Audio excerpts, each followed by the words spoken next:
All right, thank you. Well, I don't know how many people in here have taken the holistic management class.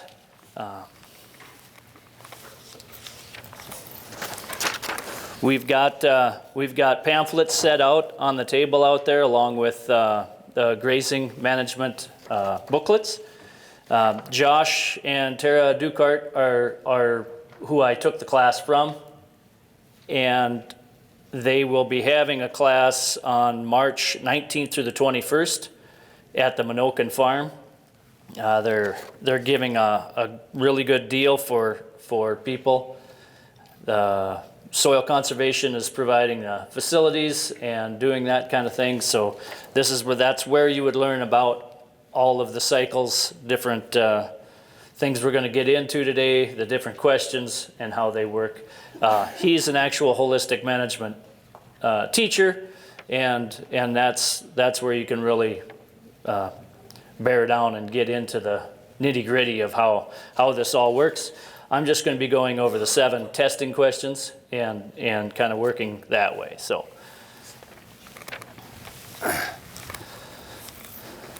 don't not go because of what you're seeing here today. but yeah, it's one of the things that really changed my operation for the better, and it's well worth time, especially with the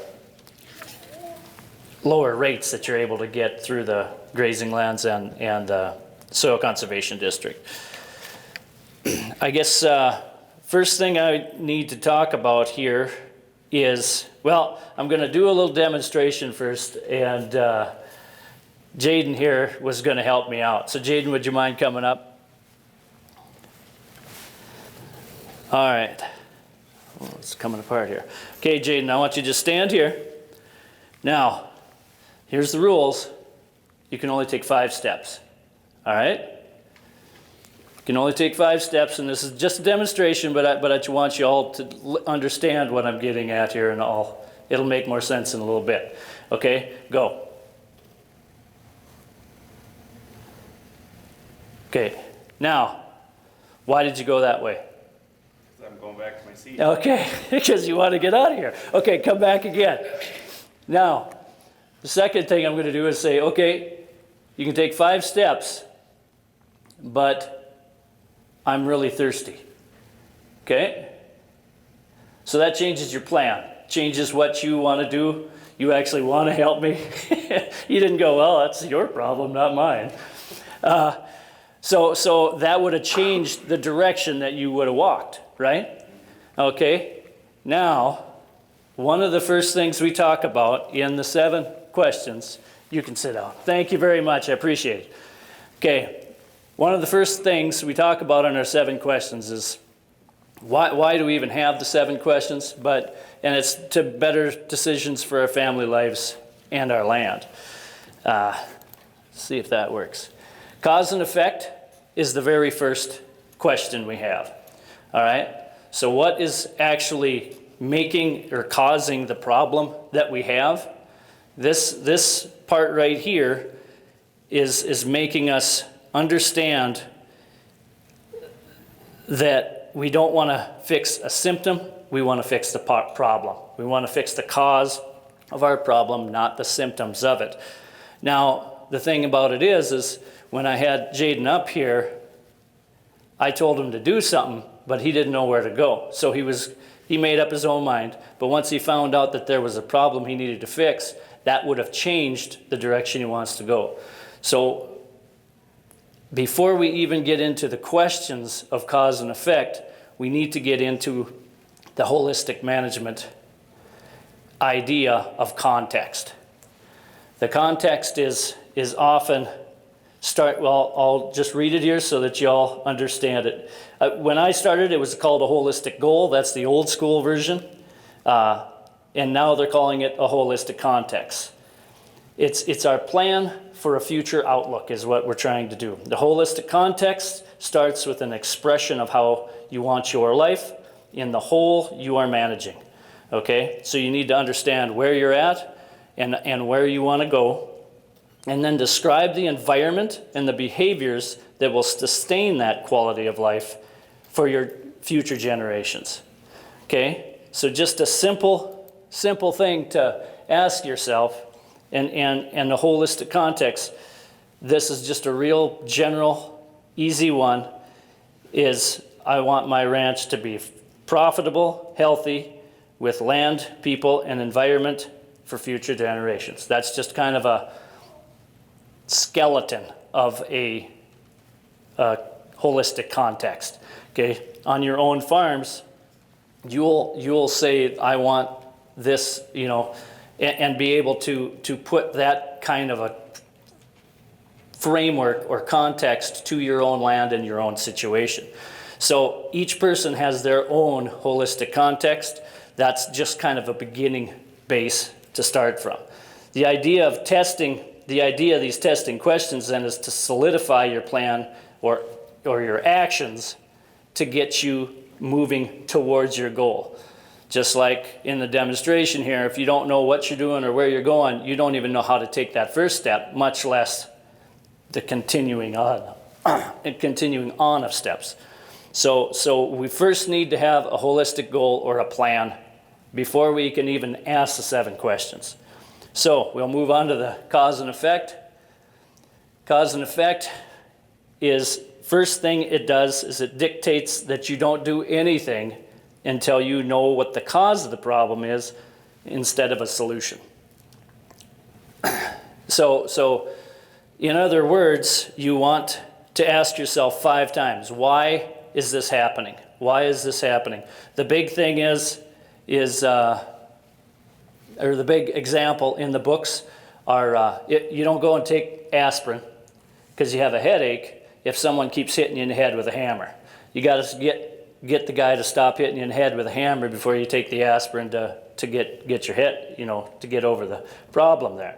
So there's 2 different kinds of problems. There's usually a resource management problem, and that looks first at ecosystem processes to try to solve that problem, and then there's oftentimes human behavior problems or causes, and there's different things like traditions, policies, government work, you know, just how people act and work with you and that kind of thing. That all causes human behavior causes. Another cause and effect thing that I like to talk about is, you know, these wildfires, say in California. Now, what they decided was causing all these wildfires in California was the power line slapping together, causing sparks dropping on the grass, and then that starts the wildfires. So the government decided, okay, so what we're going to do now is we're going to just shut the power off to these communities whenever it gets windy, so that we don't have to worry about fires. So in the great intelligence that we have to deal with in government, their best solution they could come up with was shutting off power to huge communities so that there's no fires. They didn't think about the problem that with the different activists in California and things like that, you can't run cattle on it or sheep to chew up the understory and keep it green and vegetative. You can't have loggers out there cutting the trees down that are causing a fire hazard because, well, we don't like logging. So they decided to just shut off power to everybody. So they got rolling brownouts, and then they have dangerous fires. But this is just an example to show that you need to understand that what the cause of your problem is, not so much taking care of the symptoms.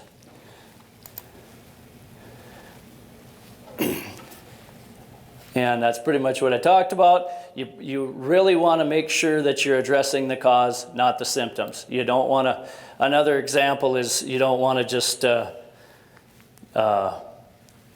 be continuously putting fertilizer on your land, say, or continuously worming your cattle or sheep.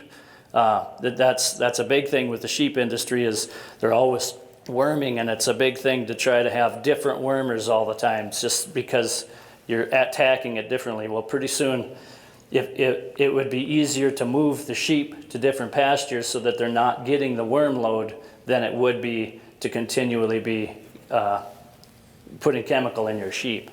That's another one. Okay, we'll move on to weak link. Weak link is, there's three different weak links that we can have. There's social, biological, and financial. Social is in general is policy and tradition. This action will an action be supported or undermined by the people involved with the problem?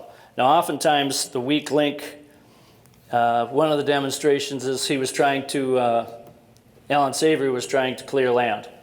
So he had old equipment and his repair bills were just immense. So he was trying to go around and maintain all the different equipment for clearing this land. And he had neighbors, and his banker was telling him, well, you just need to borrow more money and buy newer equipment and you won't have the trouble. But when he talked to his neighbors, they kind of said, well, no, our repair bills are crazy too. So then what he did is he went to his workers and said, I tell you what, if you don't have any major breakdowns, you'll get bonuses. And he said his repair bills dropped in half because most of the time what he was finding out is it was because something didn't get greased in the morning or something didn't get tightened up when it was started to get loose.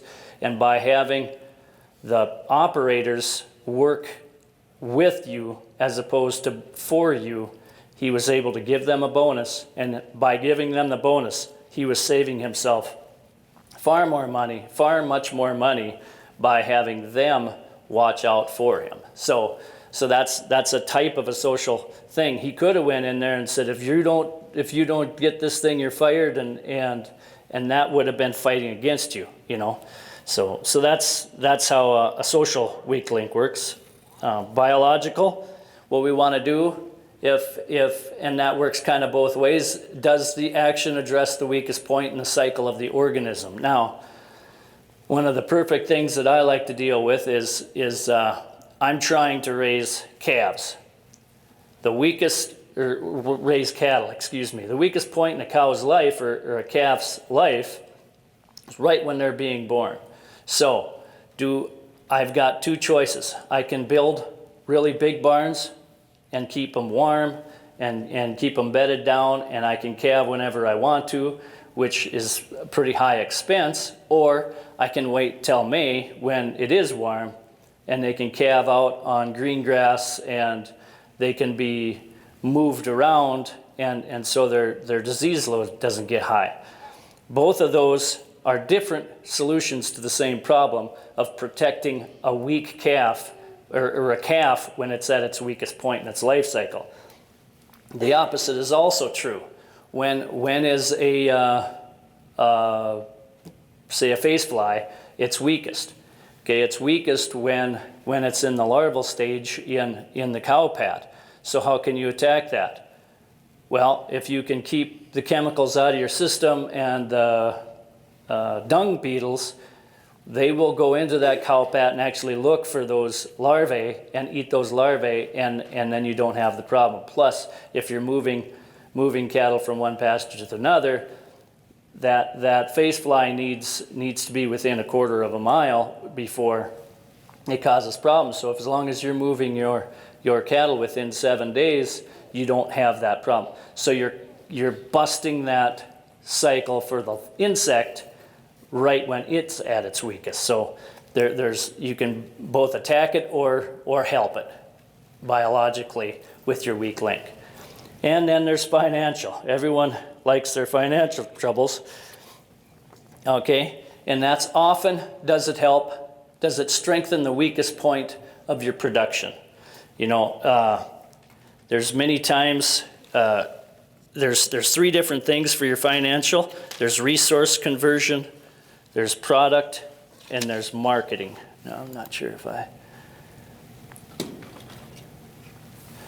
all right, so the resource concern or resource problem of your financial part would be growth of plants.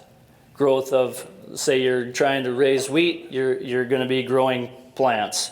If you're trying to raise cattle or sheep, you're trying to grow plants. So your resource conversion in your financial weak link, you would be looking at how your plants are growing, how things are coming out of your system there. Okay? Then you'll go on to product. The second problem is product conversion. Okay, product conversion, you just want a better product. Okay, there you would be looking at having, say, purebred beef cows instead of commercial beef cows. Another way would be trying to come up with a specific type of grain that you're going to raise to better that product. So you have something that everybody wants to buy, I guess, is kind of what you're looking at. And then there's also your marketing side, and that product, the marketing side is always a little bit of a sticky situation. When you market your animals, how you market your animals, but in the end, it's really how you're marketing your grass that you're growing on the land. You don't have to have a cow. You could have sheep. You can have horses. You can have birds and birding groups come onto your land that you charge. You know, just because you have a resource doesn't mean you have to just do the one thing. One thing about marketing is not so much the product you sell. It is not your profit. The product you sell is not necessarily your profit. It is how you reinvest your money each year that makes the difference with this marginal reaction. Okay, the marginal reaction, it's best known. Oh, I went ahead, didn't I? Weakest links. All right, so we're on the weakest links, and now we're on marginal reaction. Okay, this thing is what action gives you the greatest return within your context for the time and money spent. It is always a subjective test. Okay, so the thing about the marginal reaction is you're comparing two or more actions. It's not a money thing, it's a choice and into what action or direction you want to go. So your marginal reaction is mainly your time. And your time is what you need to understand is the one thing you can never get more of. You know, and the older we get, the more you realize that time slips away, and you think, oh boy, we got to make some money this year, we got to do this, we got to do that, but it's the time. Time is far more valuable than your money. Okay, the next thing is the gross profit analysis. The gross profit analysis compares two different enterprises. What you're pretty much doing is you're trying to decide which enterprise contributes the most to your coverings, or to covering your overheads of your business. The difference between the money in and the money out is the gross profit. That's pretty much, you got to use a pen and paper, and you got to be able to figure it out, sit down, get your numbers together. This is the analysis dream, this question here. They love this question because you can sit down, you got hard numbers you can go back and forth with. You only want to use the additional money used directly to relate to each enterprise when you're figuring gross profit analysis. In other words, you only want to compare your variable expenses. You don't want to stick your overheads in it and try to do it that way, because it'll blur your lines as to whether or not one enterprise is good compared to another, because no matter whether you have cows or sheep, you still got to pay your taxes on your land. Okay, so putting that all back into that same thing, it can make one enterprise or another look different. So you want to make sure that that's you're not shading the situation so that you don't understand what you're trying to do. So Next question is energy, money, source, and use. Okay? Is the energy and money derived from this best source in terms of our context? And will the way the money or energy be used lead us in the direction of our context? Okay. There's two different kinds of sources for your energy. There's an abundant energy, which would be somewhat like sunlight, that kind of thing. And then there'd be some restricted type of energy sources. That would be like coal, hydroelectric, gas, fuel, oil, that kind of thing. Something that you have to pay somebody else for. Sunlight pretty much just comes in and you take care of it.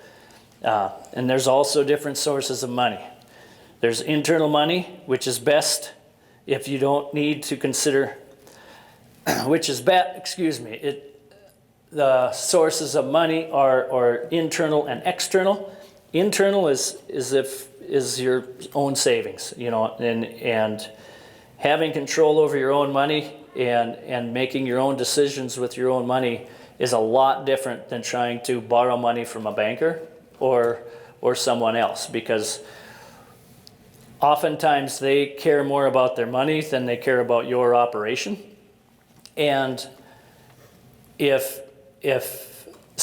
oftentimes it's good to have other people help you look at what you're trying to do, to get a better second opinion, make sure you're not missing something or something like that. But oftentimes, well, in my own personal position, I had, say, 100 cows, and the market was really good. And I was thinking, if I sold all these older cows, then waited till next spring, and then bought back some younger cows or some bred heifers, or maybe I could do steers, something like that.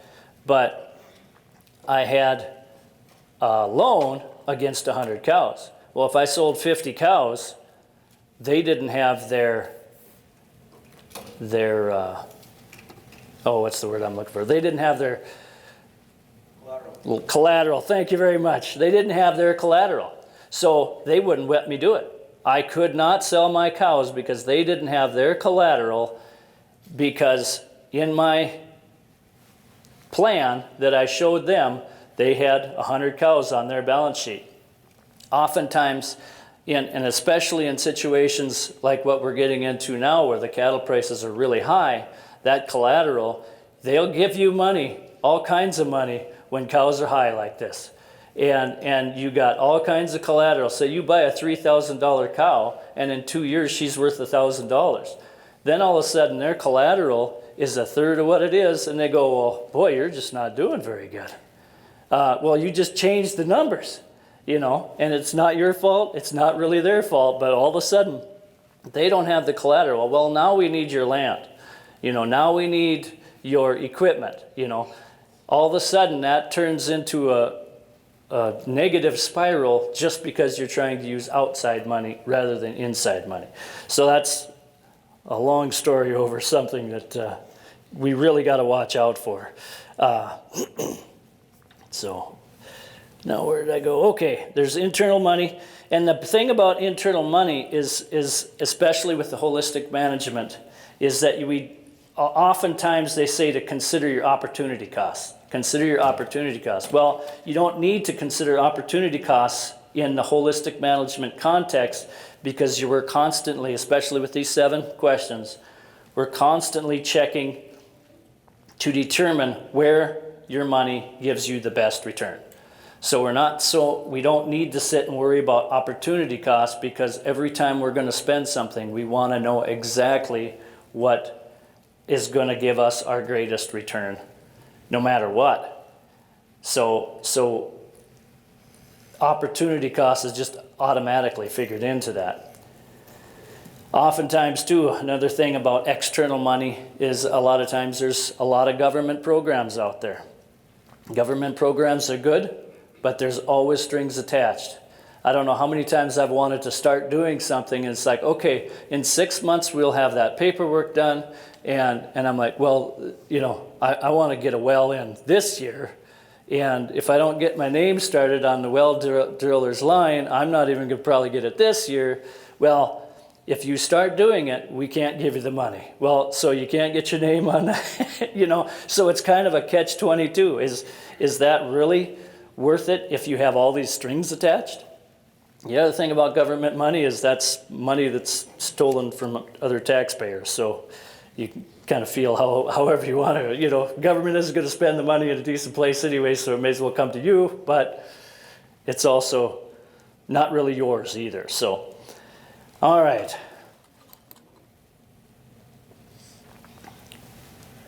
Well, look at there.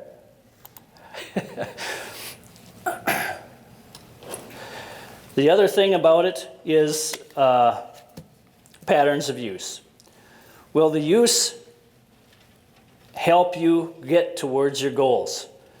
Okay, that's an important question you need to be asking before you go and spend the money. You know, you don't want to build a fence so that you can keep your cows in if the reason you're not making money is that you need twice as many cows. Now, it's kind of a catch-22 because you got to have a fence, but maybe you are better off spent watching your cattle a little better and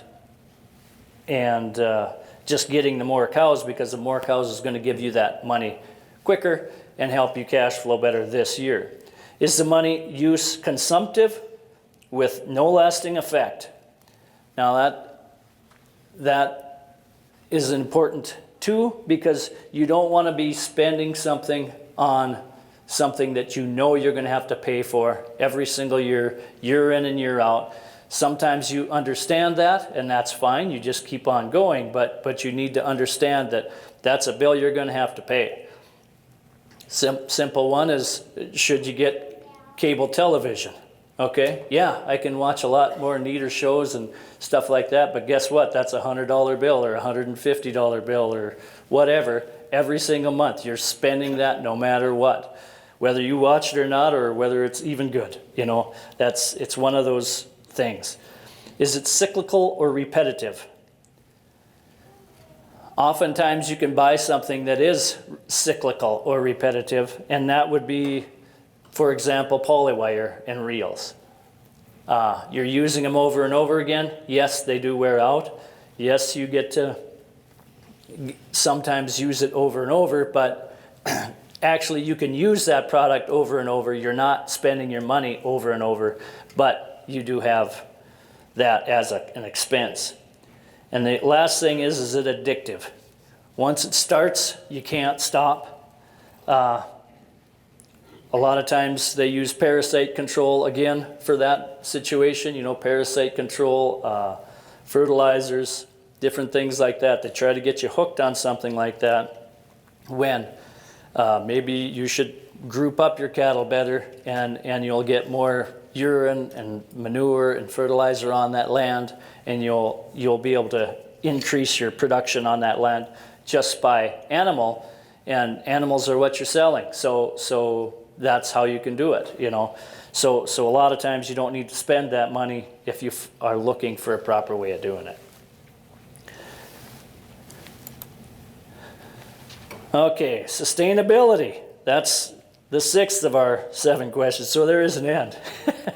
So you guys, all right, sustainability. If this action will lead to or from the future resource base described in your context. Okay, that's what your sustainability questions are asking you. You know, they make you look at both the short-term needs and the long-term context, socially, environmentally, and economically. Okay, oftentimes that's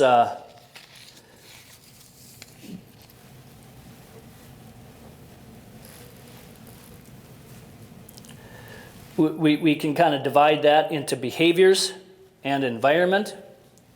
Behaviors, it will affect the people around you. Will it, you kind of have to ask your question, will it affect the people around you for good or bad? Your clients, your family, your suppliers, for both this year and generations. And for the environment, sustainability, that's what we're asking here. For your environment, how will it affect the 4 ecosystems, your energy, your water, your mineral, your community dynamics, that kind of thing. Oftentimes, that is something we don't look at when we're trying to get through all of our other things. We're oftentimes thinking about, okay, how am I going to pay my bills this year and today? And to heck with everything else, we got to get the bills paid. And that's okay sometimes, but you have to understand that that's where you're coming from. It probably fails the question, but sometimes you have to try to remedy it in a different form as soon as you possibly can. And now we're back onto the society and culture of gut feel. How do you feel about your solution after you've gotten all the way down to all through all the other 6 questions? How do we feel? Is it all of the other questions we've asked so far are something you can either put a pen and paper to, you can kind of look at. This is the one question that kind of asks you, okay, I understand that if we strip mine this pasture, I'm going to make a lot of money selling the coal, but does that make me feel any better? Well, if you got a lot of money in your pocket, it might feel pretty good, but in the future, if your kids can't own the land because it's all sold to the coal company or whatever, I'm just throwing examples out there, it's not going to help you in future generations. It's not going to do this. So if your gut feel says, you know what, I know it failed these questions or failed the answers to these questions before, but I really want to do this, or I think, well, let's for example say horses. Oftentimes there's a big thing in ranches. Well, I want horses because that's how I check cows. Well, another rancher says I want 4-wheelers because that's how I check cows. Well, some people know, okay, a 4-wheeler, you're always spending money on that. That's not going to pass because you're using up gas, you're using up different things like that.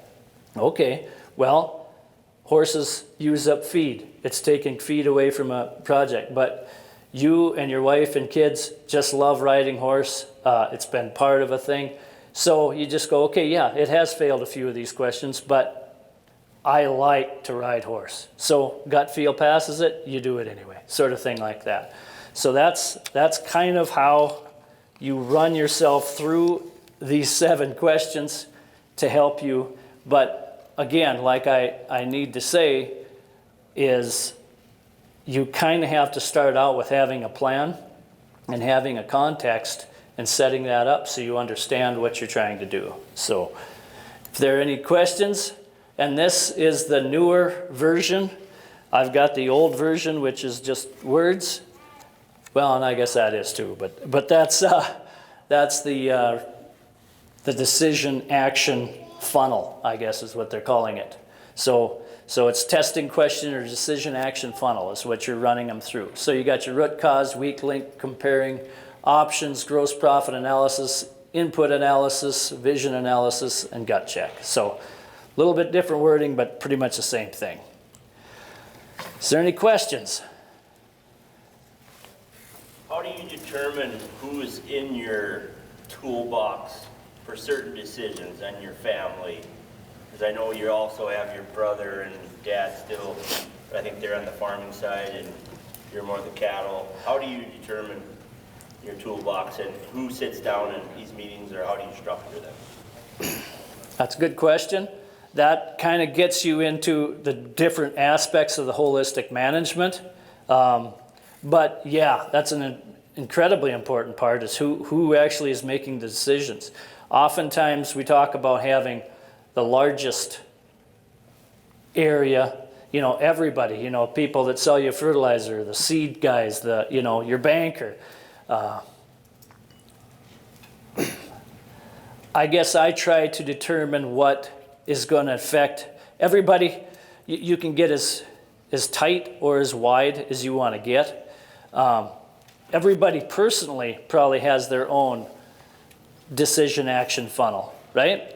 And then there's a bigger circle that's you and your wife, and then an even larger circle that's your entire family, and then it's a larger circle that entails your entire ranch. So you want to involve everybody that thinks you're going to make that you think you'll make a better decision with, right? That's why I was talking about sometimes it is good to have a banker, even if you're not going to borrow the money from them, because they always look at situations with the money. They're seeing operations all over their community and can kind of go, okay, if you're thinking about doing this, we've given money 5 times for this and it's failed every time. Do you really know what you're getting into, sort of thing. And if you're asking a banker these kind of questions. So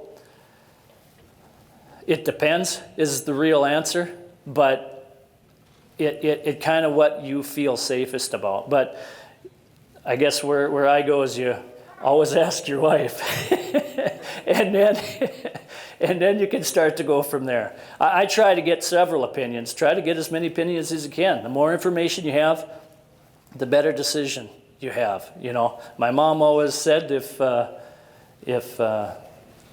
it's always good to have 2 heads in the game, even if one is a cabbage head. So oftentimes that's where I'm at. But yeah, always try to get as much information as you can. But then you kind of have to sit down and go, okay, I got to pull the trigger and be done. You know, so I've rambled on to there. Anybody else have any questions?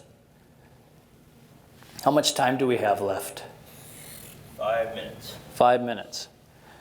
Does anybody have something they just want to kind of throw out there as okay?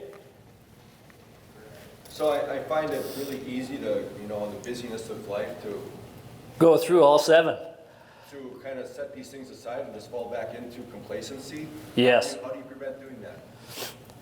You got a big bulletin board that you got them on there to see every morning, or put them on your mirror and you see them every morning, or what? No, I have a tendency to fall away from it also. You know, I'm not doing this because I'm perfect. I'm doing this because I think it's important. But, oftentimes many business books talk about if you have a decision that's going to cost you less than $1,000, don't spend more than a day worrying about it. Okay, now that's in the business, and I don't know how big a business is they're talking about. But you think about it, in ranching, we're working multi-million-dollar businesses. You figure your land costs, your animal costs, especially with the prices we got. If you're sitting there worrying about whether or not you should buy this kind or that kind of dog food today, it's really not that important. You don't need to spend a whole lot of mental time and energy trying to get this all figured out. If you're going to decide whether or not you should buy a cedar that's $100,000, then yeah, you better spend some time, sit down, figure it out, get as much information as you can. But I guess when I saw that kind of really made sense to me. If it's less than $1,000, yeah, so you can nickel and dime yourself into poverty too.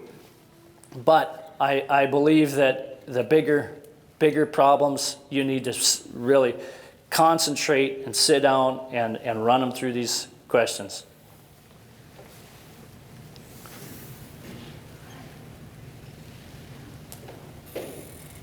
Yes? Going back to Donnie's question there, who you should involve in your group, the mentors on this grazing list is a good one to get involved with. And the people you should not involve in your group are the neighbors who think you're crazy. Yes, that's exactly right. Just so everybody could hear it, he was saying some of the people you should involve in your decision-making process is say that again. Yeah, the mentors on the sheet. We're always here to, bounce things off of. They may not be, there's mentors from all over the state, so there's people that are really familiar with your type of land, your type of situation, and there's also members that are completely in a different area of the state, so they don't even see your operation in the same way, so they can give you actually information that is just completely off the wall and you'd never thought of, but it leads you down a whole different path that helps you improve. And yes, you don't want to involve the people that are always putting you down.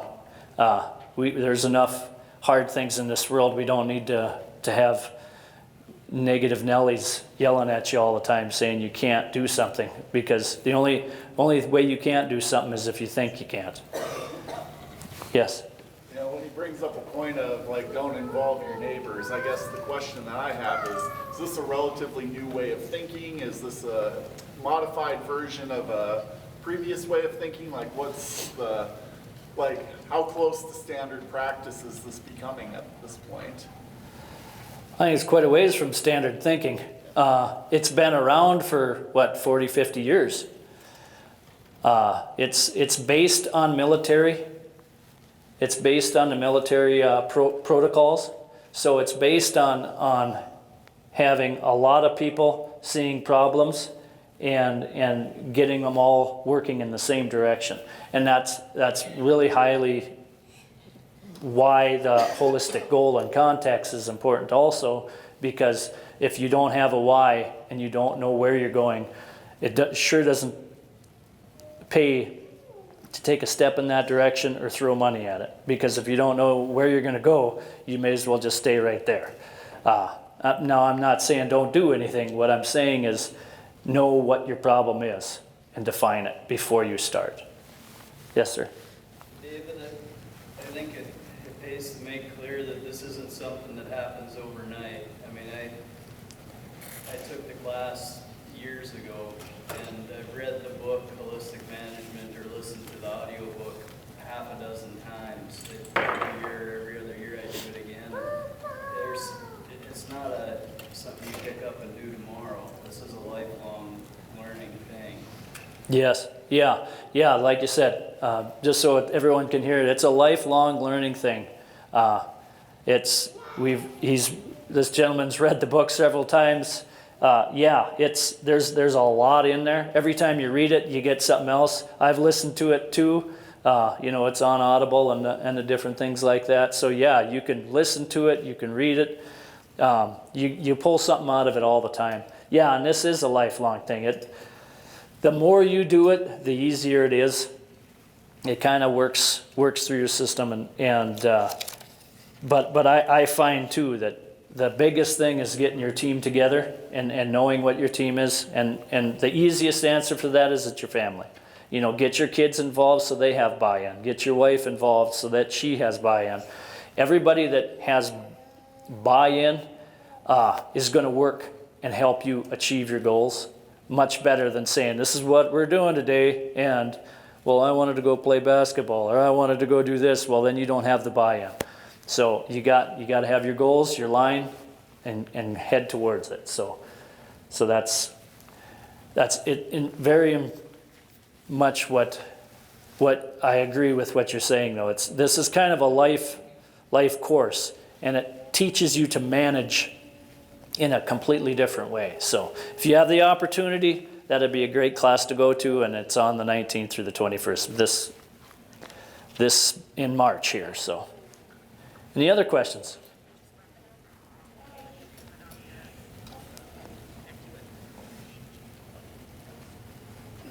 All right, that's about all the time we have. So, I guess I thank you very much. I appreciate you coming, and hope you got something out of it.